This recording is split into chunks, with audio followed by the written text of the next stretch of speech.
Hi guys, and welcome back to the channel. I know it's been a little bit of a while, but yeah, no, I thought I'd do a brand new video as I've got some time, and I thought I'd do my top 10 favourite Winona Ryder movies. So yeah, Winona Ryder's been an actress I've had a massive crush on growing up, and yeah, I just absolutely love her when she appears in any movies that I just absolutely enjoy. So yeah, I just thought I'd give you a rundown of my top 10 favourite Winona Ryder movies.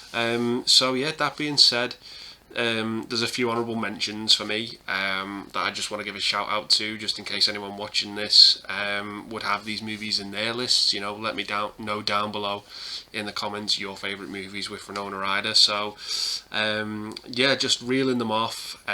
Some that come to mind for me that I really enjoy that just didn't make my list. Great Balls of Fire with Dennis Quaid. House of Spirits with Jeremy Irons. I think that's a really good movie. The 1994 version of Little Women, I really enjoy. How to Make an American Quilt is pretty underrated. I know a lot of people love this movie, but I really can't stand the animation in it. I think gives me a headache with Richard Linklater's A Scanner Darkly. Mr. Deeds is a little bit of a guilty pleasure for me.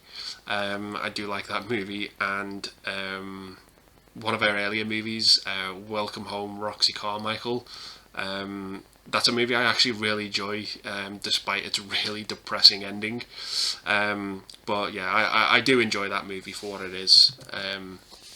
So yeah, that being said, I'm going to kick it off with my number 10 pick, which is a Martin Scorsese movie, which in my opinion doesn't get enough love, doesn't get talked about, and that is The Age of Innocence, with Michelle Pfeiffer and Daniel Day-Lewis.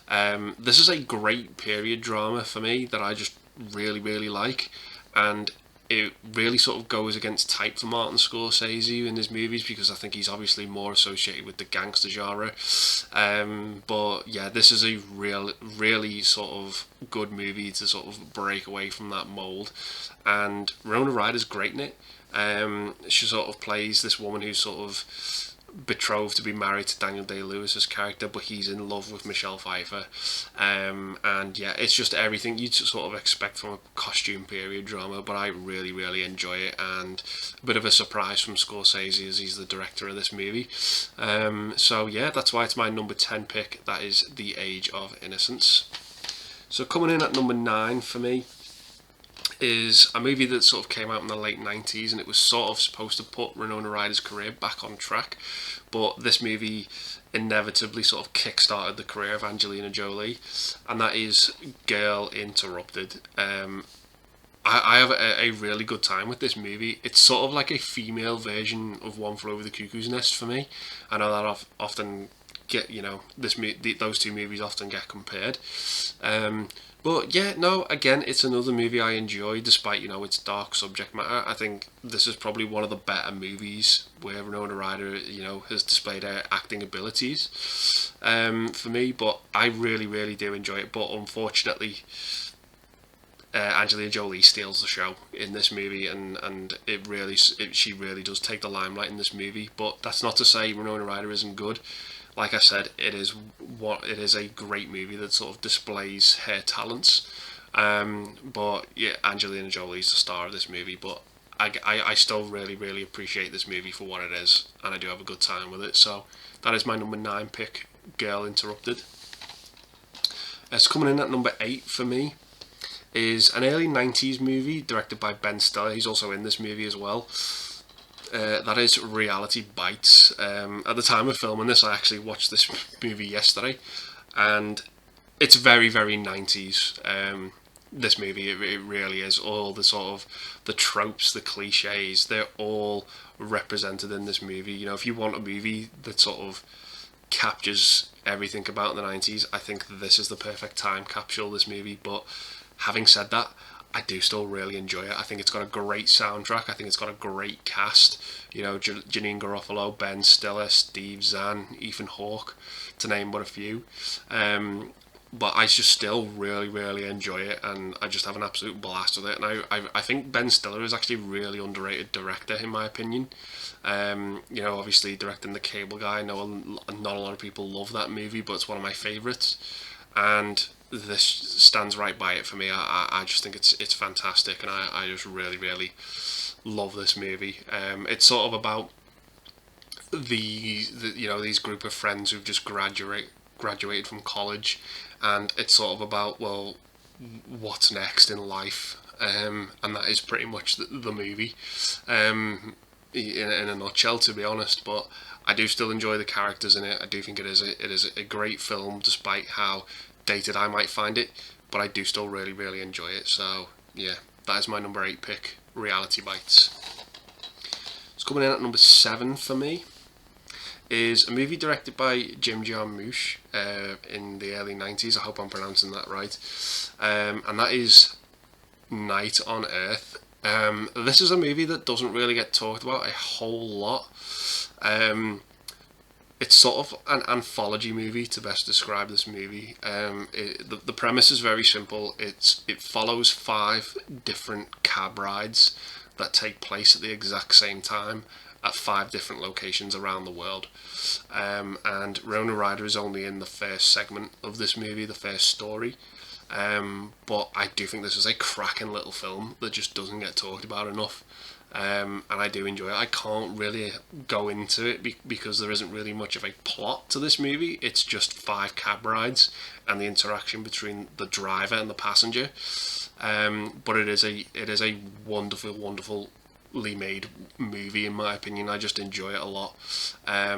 Some of it is in English, some of it is in foreign language, but it's still worth a watch. It's just an absolutely fantastic film, directed by Jim Jarmusch, and I just think it's a wonderful movie.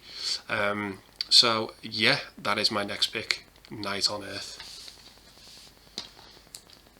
So coming in at number 6 for me is, I believe this is Winona Ryder's first movie. I adore this film. That is Lucas. So yeah, this is one of those really good coming of age movies that again never really gets talked about. It stars the late Corey Haim, obviously from his fame from the 2 Coreys, movies like License to Drive and The Lost Boys. I think this is sort of the standout movie for me, where it was just Corey Haim on his own. You've also got Kerry Green, who played Andy from The Goonies, Charlie Sheen, and of course Winona Ryder. This to me is kind of like, it reminds me kind of a little bit of The Last American Virgin without the brutal harshness to the ending, because I do think this movie has a lot of relatability to it, of liking someone who doesn't like you, and it's sort of carrying over. It's really sort of hard to explain without going into spoilers about this movie, but I love the ending to this movie, how it ends. It has a very bittersweet ending, and I just love it for it. It just has a lot going for it, this movie, and it really is one worth checking out. It has a very real feel to it, and I just really admire it so much for it. For what it is, I just have an absolute blast with it. So yeah, that is Lucas. So coming in at number 5 for me is a movie with an absolutely stellar cast. I love this movie. Set in 1963, made in 1990, and that is Mermaids. The cast in this movie, obviously Winona Ryder, Christina Ricci, Cher, Bob Hoskins, and I just love the setting and the premise to this movie. Obviously Cher, with her 2 daughters, is always sort of never stays in the same place for a long time, always on the move. Kids have to uproot their lives and move from school to school, and she meets Bob Hoskins, who is just an absolute delight in this movie, and for me he's like the voice of reason. He's just great, and obviously you've got Winona Ryder, who sort of falls in love with this guy who's sort of like a little bit like a local handyman type thing. He's more like a bus driver, but he's like helps out from here to there with what he's doing, but she sort of falls head over heels for him. And yeah, the movie just progresses to a point where you just like, I didn't really expect it to go this way, but I understand how we got here and why we're there. And it's a very charming movie. And I just absolutely love and adore the setting to this, and what the characters go through, and all three of the female leads in this go through some sort of arc by the end of the movie. I think Christina Ricci's absolutely adorable in this film. The way she sort of makes these little mistakes, getting her words muddled. But yeah, I just adore this movie. There's not a lot to hate about it. It really is fantastic, and I just love some of the settings in this movie. The music in this movie is great, really good 60s music in it, and yeah, I really, really enjoy Mermaids. Yeah, it's why it's this high on the list. So yeah, that is Mermaids. So coming in at number 4 for me is a movie put out by Arrow, and that is Heathers, put out by Arrow on Blu-ray. But yeah, this is a movie I did not like the first time I saw it. I saw it on DVD, and it was one of those DVDs that has this horrible mist over it, and it just looks horrible on disc. But the Blu-ray just completely got rid of that, and I just fell in love with it all over again.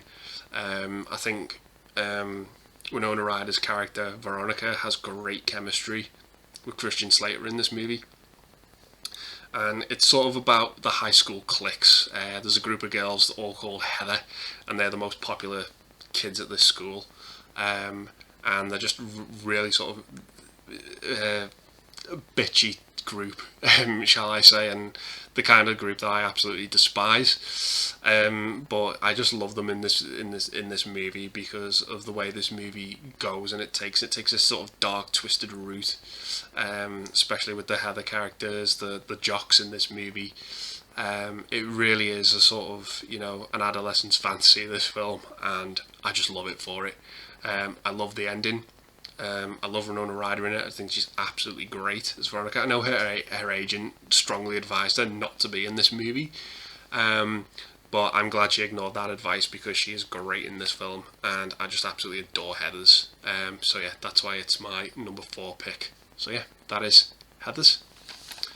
So coming in at number 3 for me is probably a movie that a lot of people don't really sort of like. I think people either love or hate this movie. I adore it. It's another movie I saw when I first saw it. I didn't like it at all. Couldn't get into it. Just didn't like it at all. But over the years, I've grown to love it, and I actually do kind of think it is just shy of being a masterpiece, in my opinion. And that is Francis Ford Coppola's Bram Stoker's Dracula. So yeah, I love this movie. Gary Oldman, for me, of course, steals the show as Dracula. You can sort of say, Keanu Reeves' accent in this movie and Winona Ryder's accent are not the best. I get that. They're very sort of Mary Poppins, Dick Van Dyke. But yeah, I can see past that, and I just really enjoy this movie. So I think I think Winona Ryder and Francis Ford Coppola were supposed to work together on Godfather 3, and something happened where it fell through.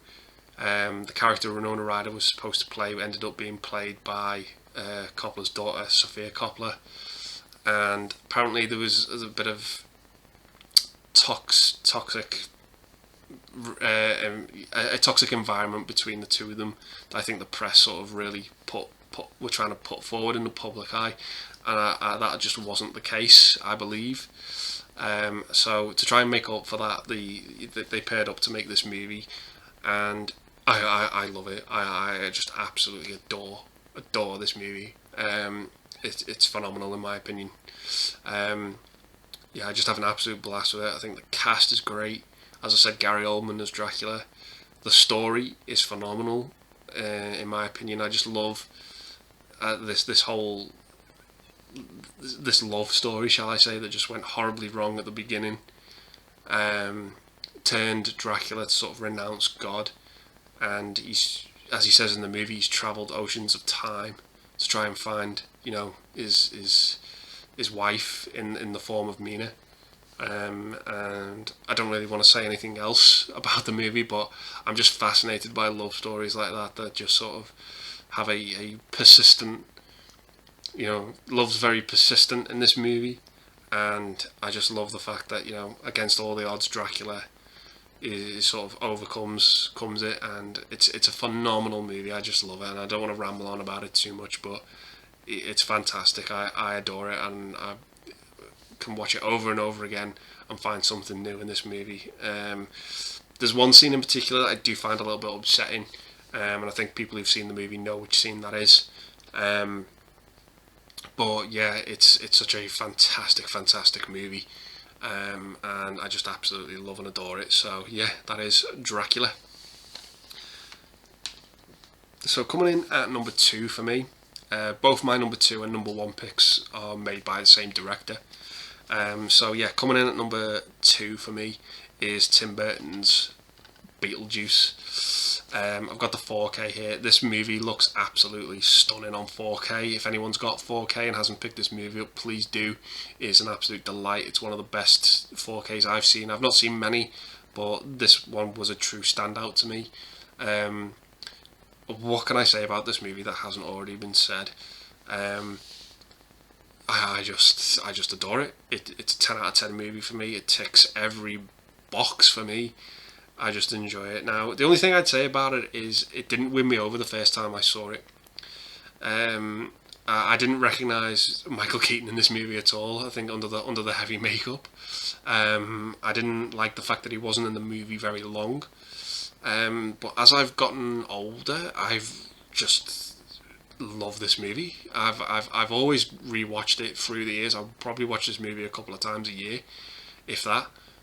And yeah, I just, again, it's another absolutely adorable film that I just enjoy the hell out of. It's fantastic. So, talking a bit more about Winona Ryder in the movie, this is again sort of one of her earlier movies. I think this is a third or fourth film. But yeah, she obviously plays Lydia Dietz, who sort of ends up seeing the ghosts of Alec Baldwin and Gina Davis in the movie, and sort of like communicates with them, befriends them, and sort of in a very sort of twisted and dark way wants to die herself to become a ghost. But yeah, it's a dark and humorous movie. It's one of the best sort of black comedies for me, and I just absolutely adore it. So yeah, I can't really add much more to it than that. It's just a phenomenal film that I enjoy. So yeah, that is my number 2 pick, Beetlejuice. So coming in at number 1 for me is, funnily enough, my favourite Tim Burton movie as well. So yeah, coming in at number 1 is Edward Scissorhands. I just love this movie. I love it. Everything about this movie, the aesthetics, the story, its bittersweet ending. I just adore everything about this movie. To be honest with you, I fell in love with it the first time I saw it, and I've loved it even more as an adult, if that's possible. I can't fault this film in any way, shape or form. The trifecta of Danny Elfman, Tim Burton and Johnny Depp, all three of them just go hand in hand in this movie. Winona Ryder, I think, is phenomenal. I think her character has a fantastic arc. She's clearly, in this movie, with a guy who is completely wrong for her, in my opinion.